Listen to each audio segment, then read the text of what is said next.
आऊज़ु बिल्लाहि मिनश्शैतानिर्रजीम बिस्मिल्लाहिर्रहमानिर्रहीम। गूगल के सीईओ सुंदर पिचाई का कहना है कि आर्टिफिशियल इंटेलिजेंस इंसानों के लिए बिजली और आग से भी ज़्यादा बड़ा ट्रांसफॉर्मेशन साबित होगा। The urgency to work and deploy it in a beneficial way. But at the same time, it can be very harmful if deployed wrongly. And we don't have all the answers there yet, and the technology is moving fast.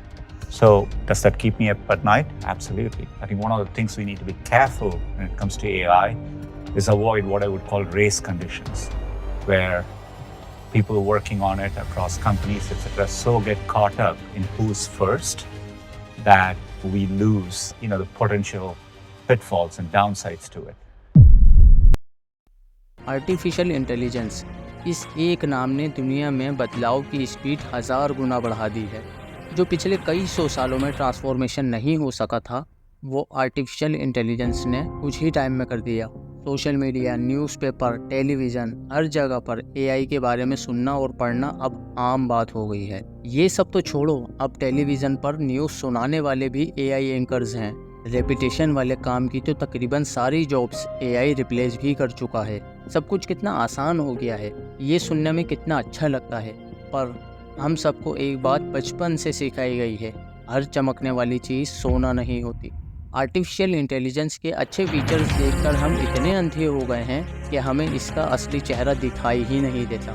AI की research की शुरुआत 1940 के करीब हो गई थी, पर AI का लॉन्च अब हो रहा है अलग अलग तरीक़ों से। लेकिन हमारे दिमाग में एआई को यूज़ करने की ख्वाहिश बहुत पहले से ही क्रिएट कर दी गई थी। एआई के रिसर्च एंड डेवलपमेंट का काम 1970 में रोक दिया गया था, क्योंकि वो लोगों की डिमांड्स को पूरा नहीं कर पा रहे थे, जिसकी वजह से वो फ्लॉप हो गए। और कहानी अभी ख़त्म नहीं हुई थी। सन 2000 में एआई दोबारा वजूद में आया, लेकिन इस बार ये बड़े गोल्स और बड़ी एडवांसमेंट के साथ लॉन्च किया गया।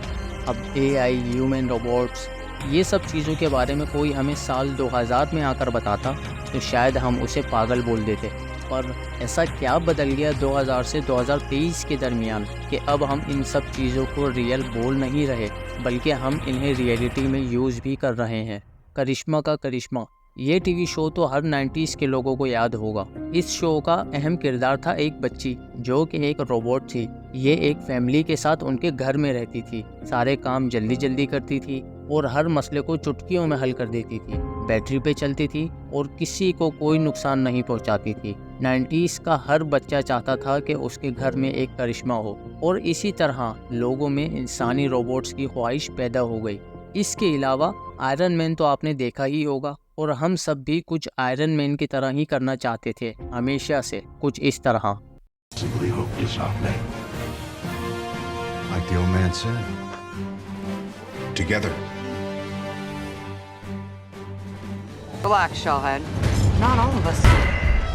कॉन्ग्रेचुलेशंस, आपकी ये ख्वाहिश भी पूरी हो गई। एप्पल विजन प्रो का नाम तो सुना ही होगा, जो बहुत ही जल्द लॉन्च होने वाला है, जो हमें कुछ ऐसा ही सेम एक्सपीरियंस करवाएगा।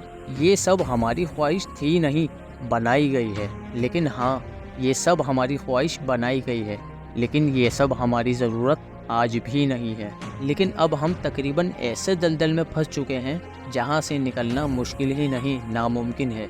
दोस्तों, 2019 में रिलीज़ हुई एक फिल्म आई एम मदर एक साइंस फिक्शन मूवी थी, जिसमें कुछ लोग एआई रोबोट्स का इन्वेंशन करते हैं और उन्हें ये सिखाया जाता है कि इंसानी ज़िंदगी की सबसे ज़्यादा अहमियत है। लेकिन आहिस्ता आहिस्ता उन रोबोट्स को इतना जदीद कर दिया जाता है कि रोबोट्स इंसानों से ज़्यादा होशियार और समझदार हो जाते हैं, और रोबोट्स इंसानों को गलतियों की सज़ा देने लगते हैं, जिसका नतीजा कुछ ये निकलता है कि वो रोबोट पूरी इंसानियत को ही ख़त्म कर देता है और ये मानता है कि दुनिया डोजर्स नामी रोबोट को चलानी चाहिए। ऐसी और भी बहुत सारी मूवीज़ हैं जो एआई की बढ़ती स्पीड और इनके नताइज के बारे में बात करती हैं, और हकीकत में भी एआई की स्पीड बहुत ज़्यादा बढ़ गई है। अगर आज भी हमने नहीं समझा कि आर्टिफिशियल इंटेलिजेंस इंसानी ज़िंदगी को किस कदर बर्बाद कर सकता है, तो हम कभी इसको कंट्रोल नहीं कर पाएंगे। तो आइए मैं आपको दिखाता हूँ इस चमकती धमकती तरक्की के पीछे का अंधेरा। आप अभी ये वीडियो देख रहे हैं, एआई जानता है, और इस वीडियो को देखने के बाद आपके दिमाग में बहुत सारे सवाल आएंगे।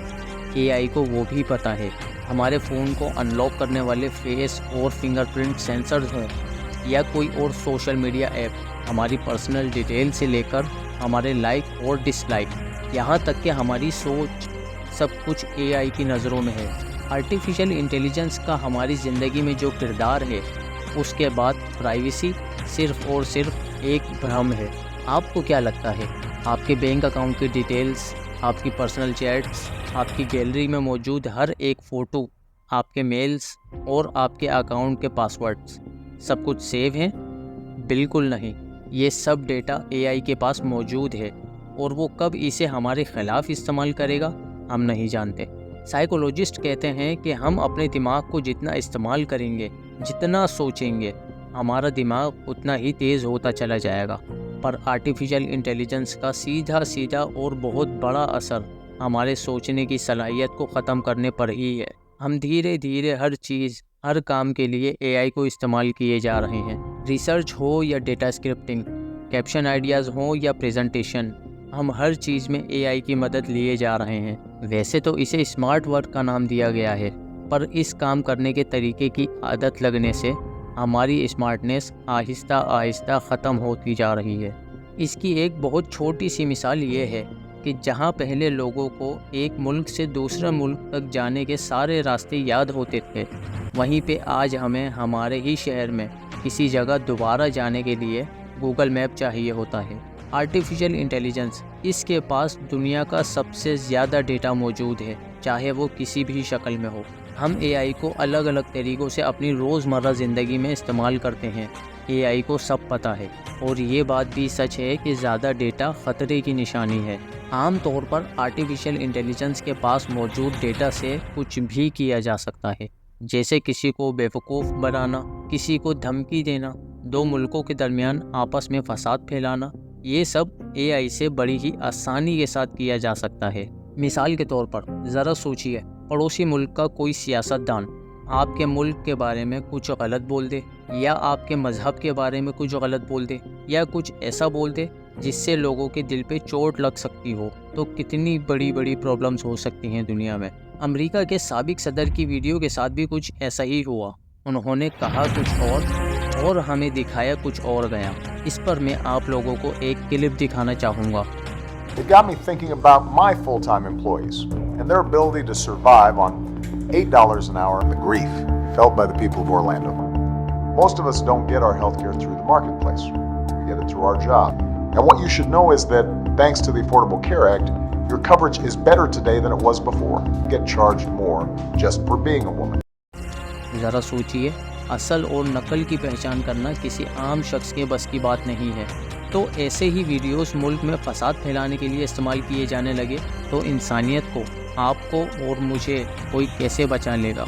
ये बात तो सही है कि एआई की वजह से बहुत सी एडवांसमेंट हो रही है, पर सवाल ये है कि क्या ये एडवांसमेंट सच में ज़रूरी है, या फिर हम डेवलपमेंट के नाम पर आंखों पे पट्टी बांधे सिर्फ भागते ही चले जाएंगे। कहाँ जा रहे हैं, क्यों जा रहे हैं, कुछ पता नहीं।